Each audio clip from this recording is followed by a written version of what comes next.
Hello my YouTube family, Radhe Radhe, नमस्कार। आप सभी कैसे हैं? आशा करती हूँ कि आप सभी बहुत अच्छे होंगे, स्वस्थ होंगे, मस्त होंगे और अपने अपने कामों में व्यस्त होंगे।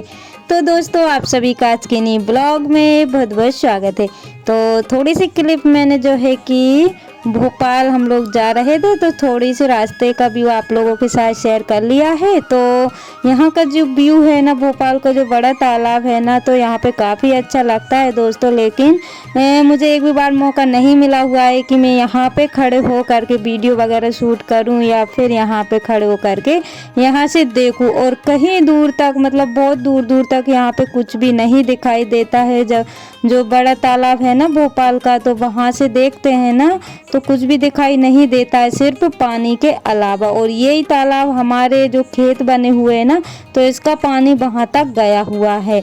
अगर किसी दिन मौका मिलेगा तो मैं आप सभी के साथ शेयर ज़रूर करूँगी। लेकिन अभी ना मैं कुछ काम से जा रही थी, तो वो तो मैं आप लोगों के साथ शेयर नहीं कर पाई हूँ, तो उसके लिए मैं माफ़ी चाहती हूँ दोस्तों। और ये वाली क्लिप मेरी है कल गुरुवार था और तारीख 30 जनवरी थी। तो ये सारी क्लिप मेरी बन गई थी, वीडियो एडिटिंग वगैरह भी हो गई थी। लेकिन दोस्तों, जब भी मैं वीडियो को सेव कर रही थी ना इन शॉर्ट पर, तो धोखे से वो डिलीट हो गई थी।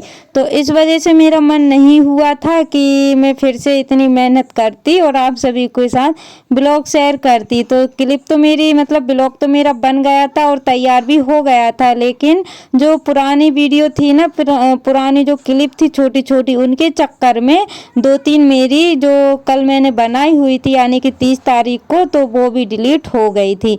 तो दोस्तों, उसके लिए मैं माफ़ी चाहती हूँ। और यहाँ पे मैं लगा रही हूँ साड़ी में फॉल। तो एक साइड तो मैं मशीन से लगाती हूँ और दूसरी साइड हाथ से लगाती हूँ। और कई मेरी साड़ियाँ ऐसी हैं जिसमें फॉल नहीं लगी हुई है, तो सोचा कि चलो मैं अब लगा ही लेती हूँ, नहीं तो ये साड़ी वगैरह ऐसी ही रखी रहेंगी और मुझे ना बिल्कुल भी टाइम ही नहीं मिल पाएगा। तो मतलब ये समझिए कि आजकल का जो समय है ना बहुत कीमती है। तो मतलब जो भी छोटे मोटे घर के काम होते हैं ना, तो बस उनके लिए टाइम मुझे ऐसे ही निकालना पड़ता है। और अभी टाइम ना शाम के 4 बजे का हो रहा है और आज मैंने बिल्कुल भी दिन में आराम नहीं किया हुआ है। तो बस मैं जो है कि अपने काम में लग गई थी। और फिर उसके बाद में आ गई हूँ दोस्तों चूल्हे की पुताई करने के लिए। तो अभी टाइम ना 5 बजे का हो रहा था, तो मुझे ना चूल्हे का खाना बनाना है। तो देखती हूँ कि क्या बनाऊंगी, लेकिन अभी तो मैं पुताई कर देती हूँ क्योंकि फिर चूल्हा जो है कि सूखने में थोड़ा सा टाइम लगेगा। और अभी मैंने डिसाइड नहीं किया हुआ है कि मैं क्या ही बनाऊंगी। और आप सभी ब्लॉग पर कंटिन्यू बने रहिएगा, तब जा कर के आप सभी को भी पता चलेगा कि मैंने क्या बनाया हुआ है। तो अभी मुझे गाय का काम भी करना है और घर के सारे काम जो है कि धीरे धीरे से हो मतलब छोटे मोटे काम इतने सारे हो जाते हैं दोस्तों कि गिनती में नहीं आते हैं। तो चूल्हे की पुताई हो गई है और उसके बाद में कर लेते हैं गाय को, यानी गाय का काम कर लेते हैं। तो यहाँ पे मैं झाड़ू लगा दूंगी, यानी कि गाय के पास भी सुबह शाम झाड़ू लगाना ही पड़ता है। तो बस वो ही मैं करने के लिए आ गई हूँ।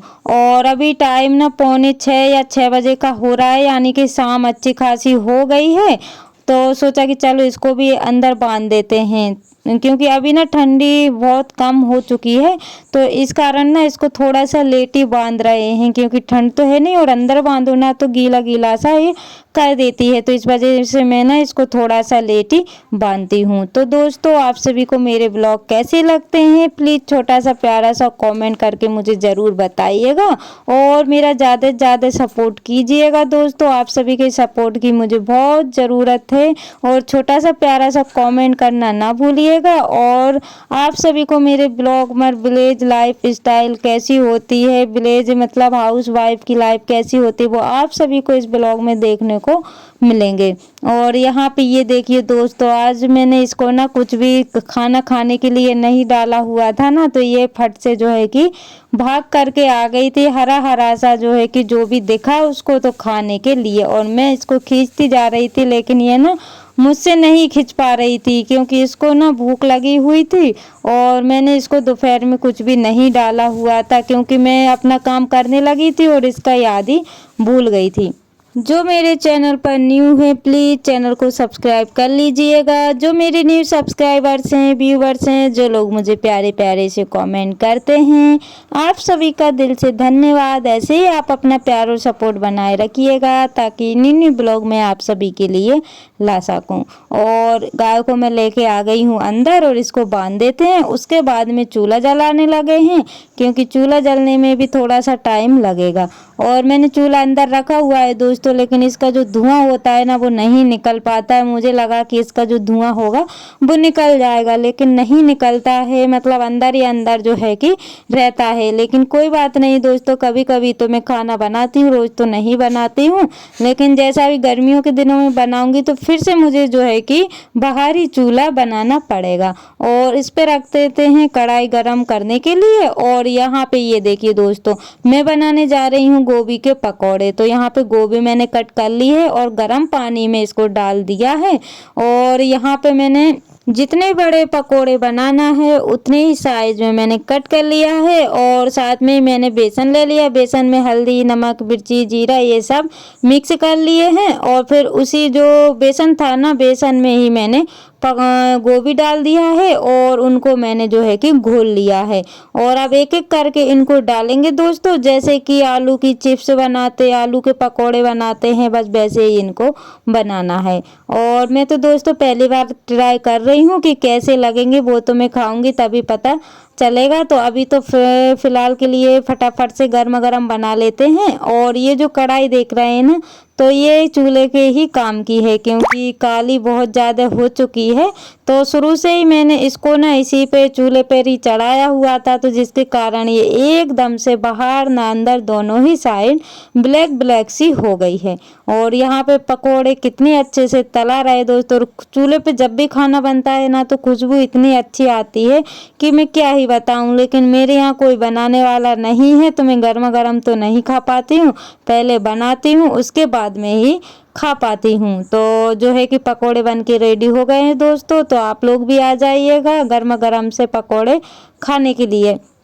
और वैसे तो इनमें धनिया भी डाल सकते हैं और प्याज भी ऐड कर सकते हैं, जैसा आपको पसंद है वैसा इनमें सामान मिक्स कर सकते हैं। लेकिन मैंने ज़्यादा कुछ भी नहीं लिया हुआ था, सामान तो सभी था, लेकिन जो है कि मैं सिर्फ फूल गोभी वाले पकौड़े ही बनाना चाह रही थी।